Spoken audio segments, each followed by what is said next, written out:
वो ग्रंथ पढ़े ही नहीं कभी, वो जो काल्पनिक बता रहे हैं। क्यों काल्पनिक होंगे? वो तो सबके दिलों में बसने वाले राम है। यहाँ खून की नदियाँ बहती थी। मंदिर तोड़ के 3 लाख हिंदुओं को यहाँ पे मरवाया था। अब गर्व होता है हमें कि अयोध्या में श्री राम जन्मभूमि का उद्घाटन होने वाला है। जय श्री राम। काल्पनिक बताने वाले लोगों के लिए क्या कहेंगे? अरे वो नास्तिक हैं जो काल्पनिक बता रहे हैं। काल्पनिक का मतलब क्या होता है कि जिसे हम सोचें, अपने दिमाग में चलाएं कि जैसे हनुमान जी उड़ रहे हैं, लेकिन हमारे श्री राम प्रभु का उल्लेख वेद में है और रामचरितमानस में है, हर जगह हमारे राम भगवान का है, सारे जगह बोले तो वो काल्पनिक कैसे हो सकते हैं? वो तो मूर्ख हैं जो कह रहे हैं। उनके बाप दादाओं से पूछो, वो तो कुछ जानते ही नहीं, वो कभी ग्रंथ पढ़े ही नहीं है। वो तो बाबर के औलाद हमें लग रहे हैं, वो ग्रंथ पढ़े ही नहीं कभी। वो जो काल्पनिक बता रहे हैं, काल्पनिक का मतलब क्या होता है कि सोच, वो अपने आप में क्या सोच रहे हैं, उनकी नास्तिकता है। वो खुद नहीं बोल रहे हैं, उनकी नास्तिकता ना समझ बोल रही है कि राम काल्पनिक थे। इतनी बड़ी नगरी है, श्री राम प्रभु का हर जगह उल्लेख है। रामचरितमानस पढ़िए, ग्रंथ पढ़िए, वेद पढ़िए, हर जगह श्री राम प्रभु का उल्लेख है। कैसे काल्पनिक हो सकते हैं? जब भगवान राम का जिक्र आता है तो कई बार उनको लोग काल्पनिक बता देते हैं, कहते हैं भगवान राम का तो अस्तित्व ही नहीं है। लेकिन अयोध्या नगरी साक्षी बन रही है, भगवान श्री राम की प्राण प्रतिष्ठा 22 तारीख को होगी। भैया, जो लोग भगवान राम को काल्पनिक बताते हैं उनके लिए क्या कहेंगे? पहले तो मैं सभी सनातन धर्म प्रेमियों को, हिंदू भाइयों को जय श्री राम बोलूँगा। देखिए, राम को काल्पनिक बताने वाले स्वयं काल्पनिक हैं, क्योंकि कोटि कल्प काशी बसे, मथुरा कल्प हजार, एक निमिष सरयू बसे, तुलय न तुलसीदास। करोड़ों वर्ष काशी बस जाइए, करोड़ों वर्ष मथुरा बस जाइए, लेकिन अयोध्या में एक क्षण भी व्यक्ति रहता है तो सारे तीर्थ का पुण्य का फल उदय हो जाता है। और जो राम को काल्पनिक बताते हैं उनका जीवन तो बिल्कुल बेकार है। वो स्वयं काल्पनिक है तो राम जी को भी काल्पनिक बता रहे हैं। जीवन बेकार है भैया, जो राम को काल्पनिक बता दे उसका जीवन बेकार है, बिल्कुल बेकार। देखिए, ऐसा है, वो थोड़ी दूर करो, वो है राक्षस। जो राम को काल्पनिक कह रहे हैं वो राक्षस हैं, उनको कोई ज्ञान नहीं है, समझ रहे? उनके लिए कोई ज्ञान नहीं है। राम सतयुग से चले आ रहे हैं, अभी तो राम है। राम जीवन है, राम ही आधार है, राम ही सब कुछ है। राम के सिवा दुनिया में कुछ नहीं है। मरने के बाद भी राम नाम सत्य लगता है, मरने के बाद भी राम का नाम लगता है, और पैदा होते ही राम राम का नाम लगता है। हर एक चीज़ में राम लगता है, राम के सिवा कुछ है नहीं। तो जो काल्पनिक राम को कह रहे हैं वो ना समझे, मूर्ख हैं। सुंदर अर्थ है। राम मतलब राष्ट्र, माँ मतलब मंगल, राष्ट्र का मंगल करने वाले हैं राम। राम मतलब राष्ट्र, माँ मतलब मंगल, राष्ट्र का मंगल करने वाले। जो काल्पनिक बताए उसका जीवन तो बिल्कुल बेकार है। राष्ट्र को मंगल करने वाले हैं भगवान श्री राम। भगवान श्री राम आखिर कैसे काल्पनिक हो सकते हैं? नहीं हो सकते। क्यों काल्पनिक होंगे? वो तो सबके दिलों में बसने वाले राम है। किसी से पूछ लो। अरे अच्छा सर, राम पूरी दुनिया में, पहले तो भारत बहुत बड़ा देश था, इंडोनेशिया, तो सबके दिलों में राम बसने वाले हैं, तो वो काल्पनिक हो ही नहीं सकते। हरि अनंत हरि कथा अनंता, कहाँ सुने बहुविधि सब संता। अगर राम काल्पनिक है तो चौपाई कैसे हुआ? हरि अनंत हरि कथा अनंता, राम जी का कथा अनंत है, राम जी अनंत हैं। और स्वयं जो है वेद गाता है, उनका वेद गाता है, गाते हैं, रामायण गाते हैं, उनका महिमा। राम ना सके राम गुण गाई, भगवान राम भी राम जी की महिमा नहीं गा सकते हैं, तो राम कैसे काल्पनिक हो सकते हैं? जो बता रहे हैं वो उनसे बोलिए कि वो रामचरितमानस उठा लें, वेद उठा लें। अब तक अगर देखा जाए तो हमारी 4 पीढ़ियां भगवान श्री राम के दिव्य और भव्य मंदिर को देखने का इंतजार कर रही थी, लेकिन उनका सपना साकार नहीं हुआ। हजारों कार सेवक जो हैं वो शहीद हुए, उन्होंने अपने प्राण की आहुति दी इस राम मंदिर को बनाने में। यहाँ खून की नदियाँ बहती थी। गुरुदेव लोग बताते हैं, मुझे तो मालूम नहीं था, मेरा जन्म ही नहीं हुआ था, लेकिन गुरुजी लोग बताते हैं जो इतिहास है उसको उठाया जाए। गुरुदेव हमारे कहते हैं कि खून की नदियाँ बह रही थी। मेरे गुरुदेव उसमें शामिल थे, पूज्य वेदांती जी महाराज उसमें शामिल थे, और खून की नदियाँ बह रही थी। वो समय, ऐसा घटना, उसको याद करते ही अश्रु बहने लगती है, अश्रु की धारा बहने लगता है। वो सब बात छोड़िए, पर जो लोग राम को काल्पनिक बता रहे हैं वो लोग बहुत गंदे हैं, बहुत गलत हैं, बहुत ज़्यादा गलत हैं जो लोग भगवान श्री राम को काल्पनिक बता रहे हैं। काल्पनिक बताने वाले उन लोगों के लिए क्या कहिएगा? कहाँ से आई हैं मैम? मैं दिल्ली से आई हूँ, फरीदाबाद से आई हूँ। ठीक है, क्या नाम हुआ आपका? भगवान श्री राम को जो लोग काल्पनिक बताते हैं उनके लिए क्या कहेंगी?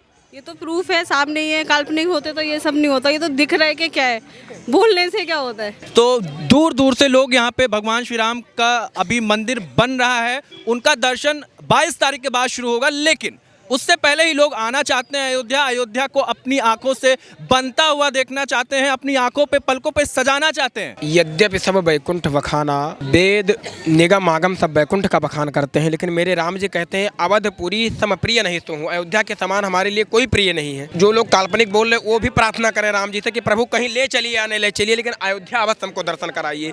क्योंकि अरे ले चले अपनी नागरिया अवध बिहारी सांवरिया, हाँ अवध बिहारी सांवरिया। सरयू के तीर अयोध्या नगरी, और संत भरे जहाँ गागरिया, अवध बिहारी सांवरिया। तो उनको बोलिए कि वो भजन करें, राम राम का जप करें, कि उनके अंदर काल्पनिक शब्द हट जाए, अगर कुछ चाहते हैं कि हमारा जीवन अच्छा सुलभ हो जाए तो। मतलब वो एक तरह से पाप कर रहे हैं, आप ये कहना चाहते हैं? महापाप कर रहे हैं, पाप नहीं महापाप। बाबर ने मंदिर को तोड़ा था, ऐसा इतिहास में जिक्र है। उसके बाद बहुत लंबा संघर्ष रहा, कई पीढ़ियों ने बहुत सारा योगदान दिया। हम सौभाग्यशाली हैं, इसमें कोई दो राय नहीं कि हमारी आंखों के सामने भगवान श्री राम का मंदिर बन रहा है, हमारी पीढ़ियां तर गई हैं। बाबर ने जब तुड़वाया था मंदिर, तब से लेकर अब तक हिंदुओं ने बहुत संघर्ष किया है। सर 1528 में बाबर आए, मंदिर तोड़ के 3 लाख हिंदुओं को यहाँ पे मरवाया था बाबर ने। वो 1528 से संघर्ष चल रहा है। उसके बाद फिर 1952 में पंडित जवाहरलाल नेहरू की जब प्रधानमंत्री बने थे, उसमें नरसंहार हुआ था, जब नायक साहब केरल के थे। आज तो 2019 में मोदी जी ने जाके उसे यहाँ तक लाए, मंदिर का पूरा हुआ, और आज ये मंदिर देखिए बन गया है। विपक्ष वालों के लिए मैं यही कहना चाहूँगा कि राम कहो आराम मिलेगा, खाने को पकवान मिलेगा, रहने को मकान मिलेगा, सोने को बिस्तर मिलेगा। अब इतने पाप किए हो तब यही कह के कम से कम मुक्ति पा जाओ। राम कहते रहो, राम मंदिर बन गया है। जय श्री राम, जय श्री राम, जय श्री राम। माता जी कहाँ से आना हुआ आपका? हम लोग बलिया से आए हैं। बलिया से आई हैं? हाँ, तो अभी पहली बार अयोध्या आई हैं, इससे पहले भी आई? पहली बार आए। पहली बार में अयोध्या नगरी ने आपका दिल जीता कि नहीं? बहुत जीत लिया, एकदम दिल, हमारा दिल जीत लिया। पूरे परिवार के साथ आए हैं हम। पूरे परिवार के साथ दर्शन करने के लिए माता आए हैं।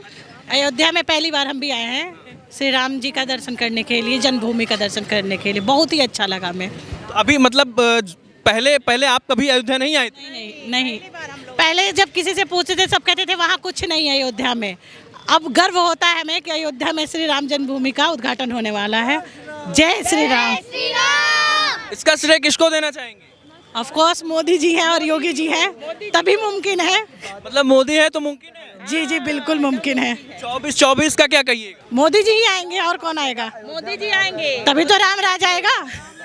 राम राज आएगा। राम राज की कल्पना अभी भी है भाई, राम राज आएगा? बिल्कुल, बेशक राम राज ही आएगा। दिल्ली से आप आई हैं, यहाँ से आप जब वापस जाएंगे तो अपने लोगों को आप बताएंगे कि भाई कैसा है अयोध्या नगरी? और क्या, बहुत खुश होकर बताएंगे कि जो अयोध्या में वो कहीं नहीं है, पूरे देश का, पूरे वर्ल्ड में कहीं नहीं होगा। नहीं है, जो अयोध्या में हम लोग को मिल गया, जो अयोध्या में हम लोग को मिल गया वो कहीं नहीं है। अम्मा पता है आपको, 5 पीढ़ियां हमारी इंतजार करते करते थक गई थी।